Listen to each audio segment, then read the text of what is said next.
नमस्कार एवं जय श्री कृष्णा दोस्तों।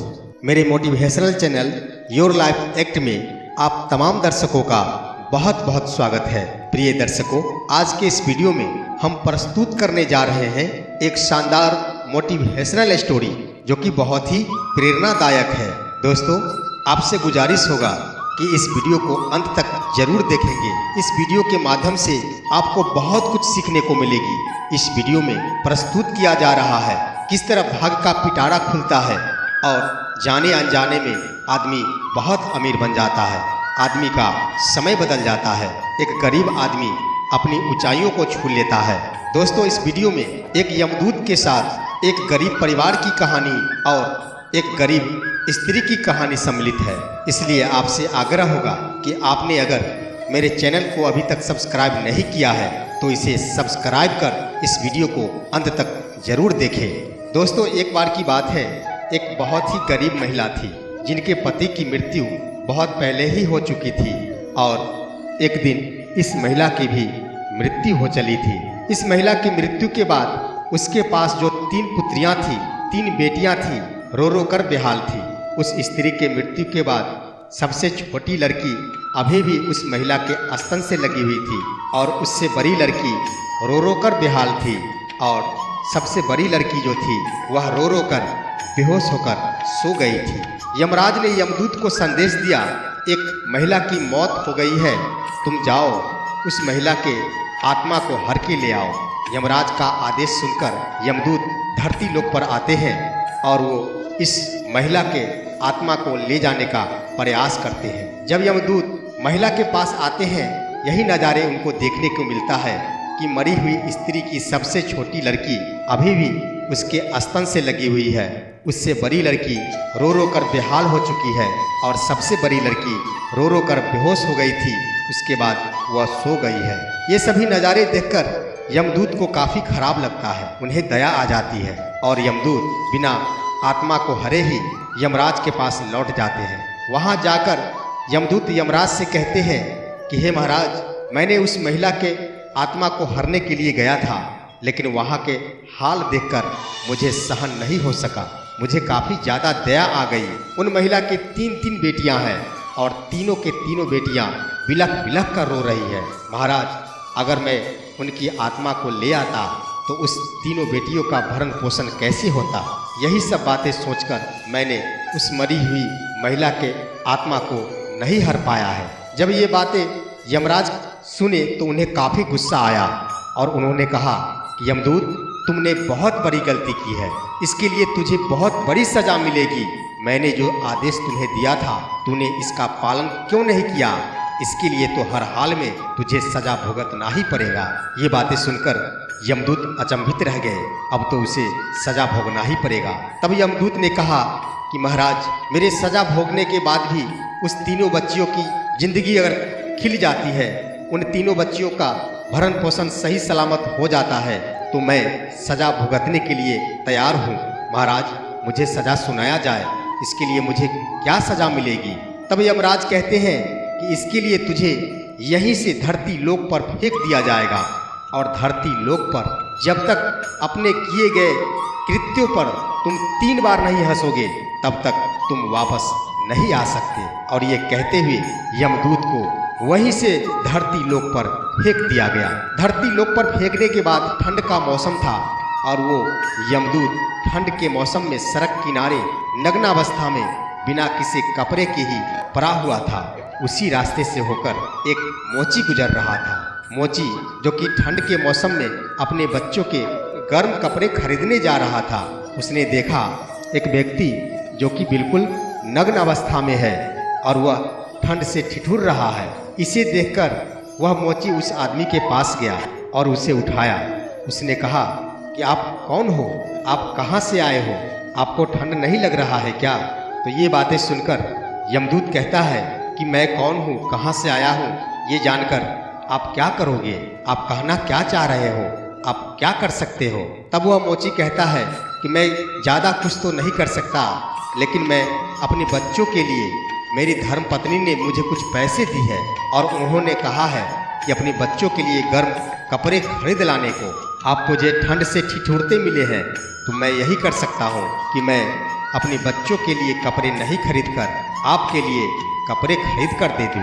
तो यमदूत ने कहा कि आपको जो लगता है वो करें। अब मोची बाजार की तरफ गया और वहाँ से कंबल खरीद कर और वस्त्र खरीद कर उस यमदूत को दिया और कहा कि ये कंबल है और ये कपड़े हैं, आप इसे पहन लें और मेरे साथ मेरे घर चलें। लेकिन हाँ, ध्यान रखेंगे कि मेरी पत्नी जो मुझे बच्चों के लिए कपड़े खरीदने के लिए दी थी, मैं नहीं ले जा रहा हूँ। इसके लिए थोड़ा सा मुझ पर वो गुस्सा करेगी, लेकिन इस बात का आप बुरा बिल्कुल नहीं मानेंगे। वो यमदूत कपड़े पहनकर तथा कंबल अपने शरीर पर रखते हुए उस मोची के साथ मोची के घर चल दिया। मोची के घर पहुँचने के बाद जब ये हाल उस मोची की पत्नी देखती है तो सबसे पहले उस मोची से पूछती है, बच्चों के गर्म कपड़े कहाँ हैं? तो मोची बोलते हैं कि हे अर्धांगिनी, मैं बच्चों के लिए ही कपड़े खरीदने के लिए जा रहा था, लेकिन रास्ते में ये महानुभाव मुझे मिल गए जो कि ठंड से काफ़ी ठिठुर रहे थे। इनके पास कोई कपड़े नहीं थे।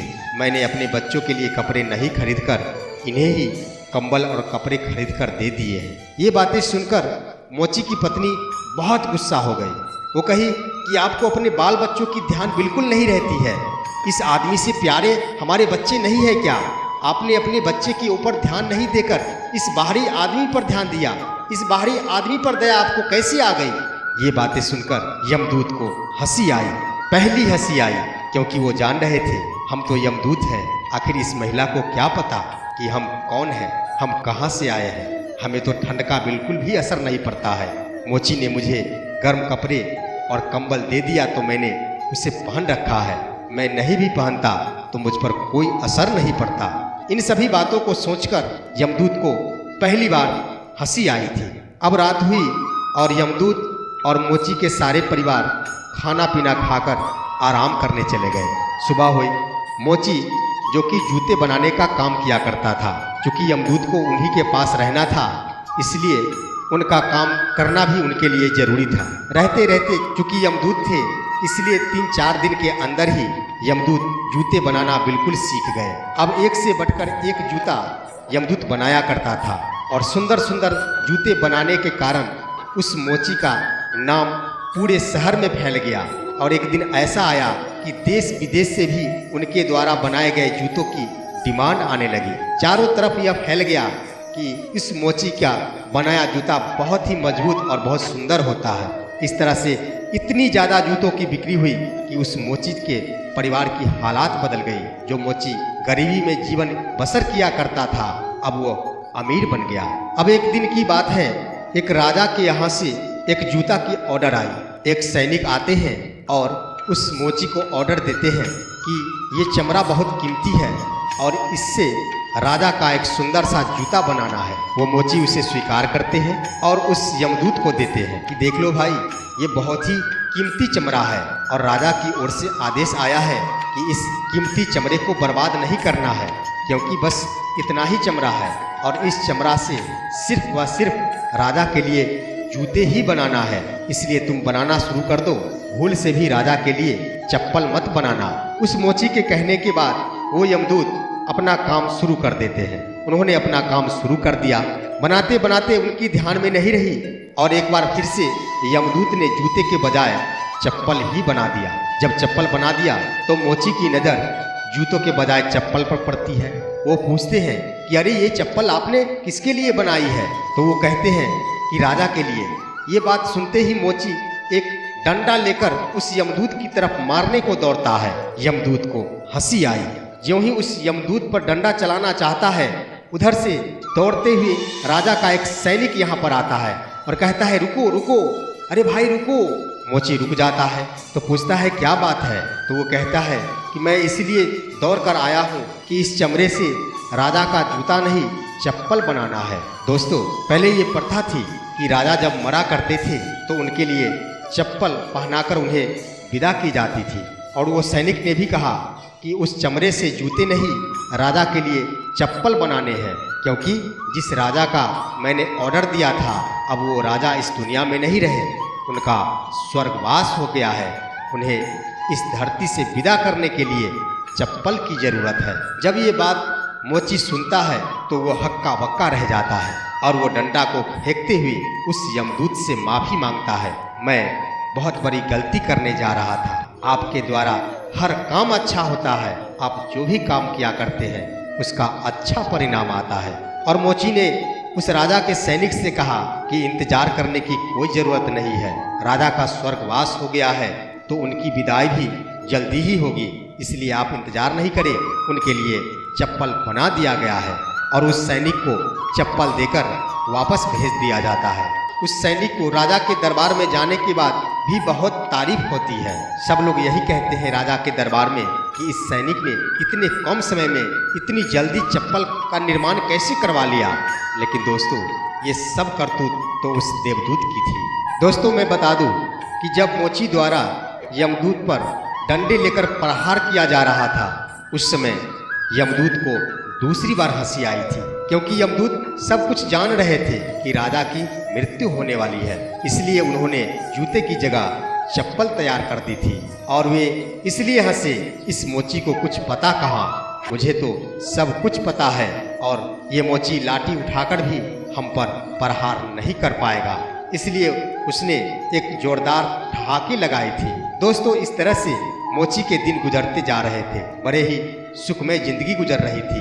प्रत्येक दिन एक से बढ़कर एक ऑर्डर आते और उसका निर्माण होने के बाद उनकी बिक्री हुआ करती थी। मोची का दिन बहुत ही सुखमय गुजर रहा था। इसी तरह दिन कटते कटते एक दिन की बात है, एक बहुत ही कीमती गाड़ी से एक बूढ़ी स्त्री उतरती है, एक बूढ़ी महिला उतरती है और वह उसी मोची के देवदूत के पास आती है और कहती है कि आप कृपया कर मेरे गाड़ी के पास चले। तो वो यमदूत जाने से इनकार करता है। वो कहता है कि हे बूढ़ी माता, आपको क्या आवश्यकता है, आप कृपया कर मुझे बताएं। आपको कोई जूते या फिर चप्पल बनवाने हैं तो मुझे बताएं। तो बूढ़ी औरत कहती है कि नहीं नहीं, गाड़ी में 3 लड़कियां हैं जिन्होंने मुझे आदेश दिया है कि जाकर उस चप्पल बनाने वाले को मेरे पास लेकर आए। आपको मैं यहाँ कुछ नहीं कह सकती, जो कुछ भी कहना है वो तीनों लड़कियां ही आपसे कहेंगी। फिर देवदूत ने कहा कि नहीं नहीं बूढ़ी माता, मैं अपने काम में व्यस्त हूँ। अगर मैं यहाँ से उठकर गाड़ी के पास चला जाता हूँ तो मेरा बहुत समय बर्बाद हो जाएगा। आप कृपया कर उन तीनों लड़कियों को मेरे पास भेज दें। अब बूढ़ी माता उस लड़कियों के पास जाती है और कहती है, उस चप्पल बनाने वाले ने आप तीनों को ही अपने पास बुलाया है, आप उन्हीं के पास जाए। जब बूढ़ी माता की ये बात तीनों लड़कियां सुनती है तो उन्हें बहुत गुस्सा आता है और गुस्से में ही वो गाड़ी का शीशा खोलकर उस मोची के देवदूत को बहुत बुरा भला कहती है और जल्द से जल्द गाड़ी के पास आने को कहती है। अंत में वो देवदूत अपना काम छोड़कर गाड़ी के पास आता है तो देखता है कि वो तीनों लड़कियां वही हैं जिसके लिए देवदूत ने उसकी माँ की आत्मा को नहीं हरा था और ये सजा भुगत रहा था। ये दृश्य देखकर देवदूत को एक बार फिर से जोरदार हंसी आई। अब वो तीसरी बार हंसा था और यही सोचकर हंसा था, मैं जिसके लिए ये सजा भोग रहा हूँ वो तो अपनी जिंदगी हंसी खुशी में गुजार रही है और हमने उसे इसकी जिंदगी दी और यही मुझे पहचानना भूल रही है। दोस्तों, वहाँ हंसने के बाद वो तीनों लड़कियां कहती है कि तुम इतने हंस क्यों रहे हो, तुम मुझे पहचानते नहीं है क्या, मैं कौन हूँ। आप जूते बनाने का काम करते हो, बस अपने काम से मतलब रखो, जितना आदेश करूँ आप बस उतना ही करो। ये बातें सुनकर देवदूत उस बूढ़ी माता से पूछते हैं कि हे बूढ़ी माता, ये तीनों लड़कियां आपकी बेटी है क्या। तब बूढ़ी माता कहती है कि नहीं, ये तीनों लड़की आपस में सगी बहन है और जब ये तीनों छोटी छोटी थी उसी समय इसकी माँ की मृत्यु हो गई थी। मृत्यु होने के बाद हमारे पास एक भी बाल बच्चे नहीं थे। मैंने इन तीनों बच्चियों को गोद ले ली और अपने पास रखकर ही इसका पालन पोषण किया। अब ये सब बड़ी हो चली है तो इन बच्चियों का विवाह राजा के घर होने जा रही है, यानी ये रानी बनने जा रही है, इसलिए अब ये गाड़ी से नीचे नहीं उतरती है। इन सारी बातों को सुनकर एक बार फिर से यमदूत को बहुत जोरों की ठहाके आई, बहुत जोरों की हंसी आई और एक बार फिर से उन्होंने बहुत हंसा और हंसते ही उन्होंने कहा कि ये दुनिया भी अजीब है, जो जिसको जिंदगी देता है लोग उसी को भूल जाता है। ये बातें सुनकर वो तीनों लड़कियां पूछती है मैं क्या भूल गई। तो अपने आप को छुपाते हुए देवदूत कहते हैं कि इस बूढ़ी माता ने आपको जिंदगी दी है। आपके माँ की मृत्यु के बाद यही बूढ़ी माता आपका लालन पालन की है और आप गाड़ी से ना उतरकर इन बूढ़ी माता को हमारे पास हमारे बुलावा के लिए भेजते हो। यही है दुनिया और यही है जिंदगी। और उसी समय देवदूत एक जोरों की ठहाका लगाते हुए स्वर्ग वापस चले जाते हैं। तो दोस्तों, ये कहानी यही हमें सीख देती है कि चाहे जो कुछ भी हो, जाने अनजाने में हमें अपने आप को बहुत बड़ा नहीं समझना चाहिए। वक्त किसी का भी और कभी भी बदल सकता है। कोई रंक से राजा बन सकता है तो कोई राजा से रंक बन सकता है। इसलिए ज़्यादा सोचने की कोई आवश्यकता नहीं है। अच्छे कर्म करने वालों की हमेशा विजय होती है और दिन हमेशा सुंदर ही होता है। तो दोस्तों, ये वीडियो, ये कहानी यहीं पर समाप्त हुआ। मेरा वीडियो अच्छा लगा होगा तो इसे लाइक, शेयर और कमेंट करना बिल्कुल ना भूलेंगे। फिर मिलते हैं हम अगले वीडियो में। तब तक के लिए जय श्री कृष्णा।